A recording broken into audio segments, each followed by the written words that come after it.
Hello Yu-Gi-Oh players and welcome to Yu-Gi-Oh! Business Casual. I am your host, the RJB0. Once again, today was ARGCS Vegas, and I was super excited to see Mythic Rulers in the top 2 for the final match. I don't care what you guys say. Ever since they lost Super Rejuve and the Baby Dragons, I have absolutely loved Dragon Rulers, and Mythic Rulers is by far my favorite variant on the deck.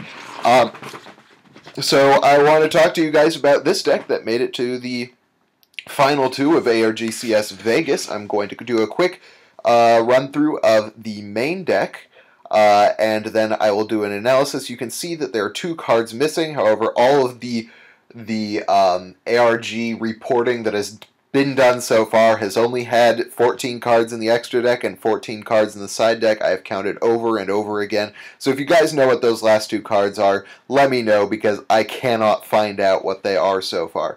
So let's get down to the deck profile. First, of course, we have the 4 colors. Then we've got double Mythic Tree Dragon, double Mythic Water Dragon, double Flamvell Guard, double White Stone of Legend, double Blue Eyes, 1 Debris Dragon, 1 Influence Dragon, double Card Trooper, double Card D. You've got your spell count of triple Upstart Goblin, triple Cards of Consonance, 1 Trade-In, triple Dragon Shrine, 1 Sarco, 1 Burial. Then you've got your trap count, which is triple Skill Drain, 1 Bottomless, double Mirror Force, a Warning, and a Torrential. So I'm going to look at the spell lineup first.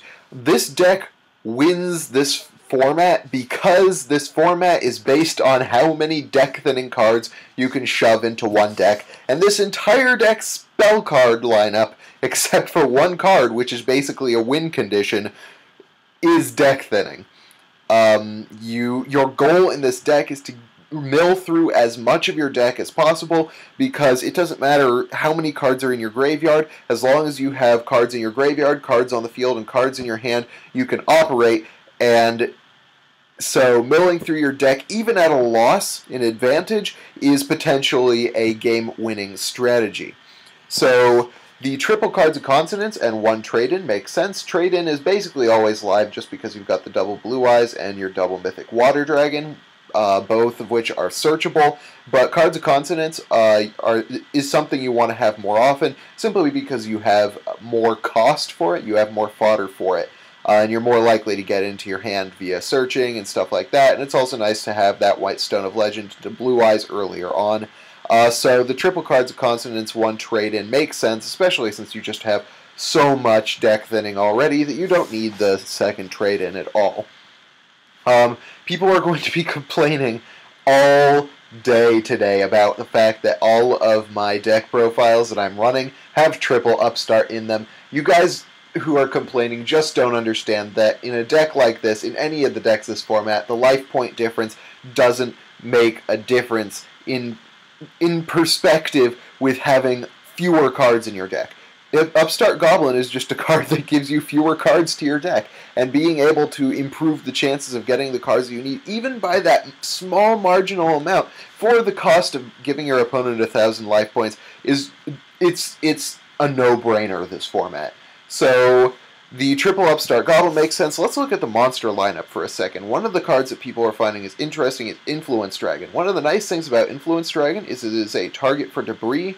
It is something you can add to your hand off of Tempest, and it can go into Leo, which is basically the best extra deck monster of this format, maybe minus Arc Knight or Exciton Knight.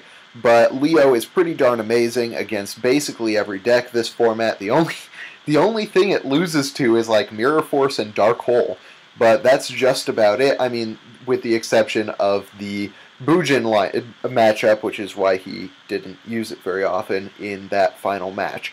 So Influence Dragon was a very good choice. The only thing that I question is the Card Trooper. Card Trooper seemed to only hurt him in the end, especially in that final match, where in one of his games he ended up milling like Shrine, Skill Drain, Sarco, and Burial, which is really terrible, especially in that matchup. So I would question Card Trooper and maybe try to find some other way to put cards in the graveyard, but I suppose it makes sense since it gives you a free draw and it loads up cards in the graveyard. It just didn't help him very much in that last matchup.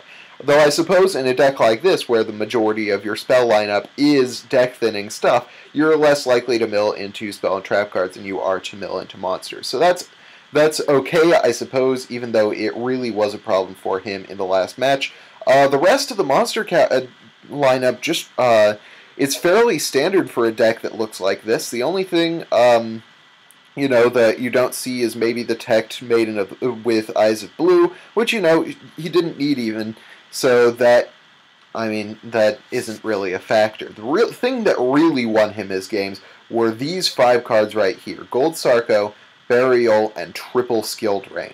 You'll see in that last matchup, the Bujin player was really just trying to take the Skill Drains off the board, because Skill Drain is what makes this deck run against decks like Fire Fist, even against Mermails, who need to get those combo pieces off of things like Pike and Megalo and Teus. That Skill Drain just completely blows them out of the water, and the fact that this deck can operate well under it is just a huge advantage in his favor.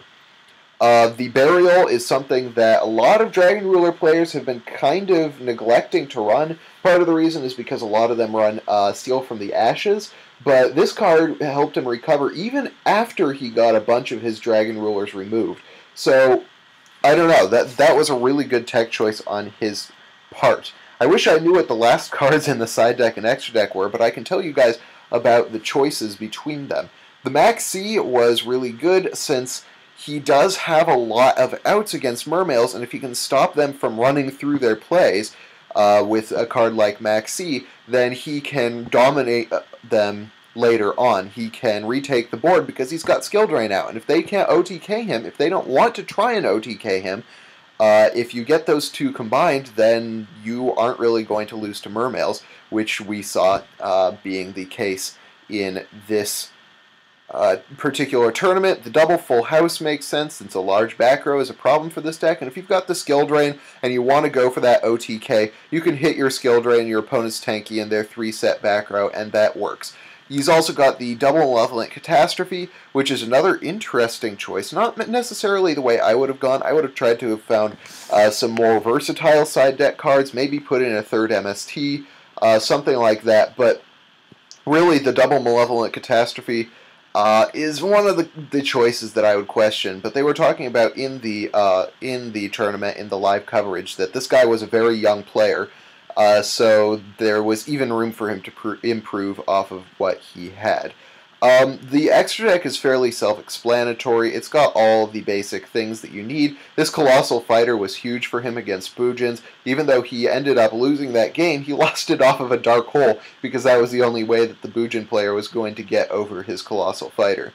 Then you've got the Lava Wall Chain, which makes sense. You've got a couple of level 4s in here, including a Debris Dragon, which can go into Mythic Tree Dragon, which it seems like Exciton Knight and Lava Ball Chain are the two things you want to be able to go into with those two.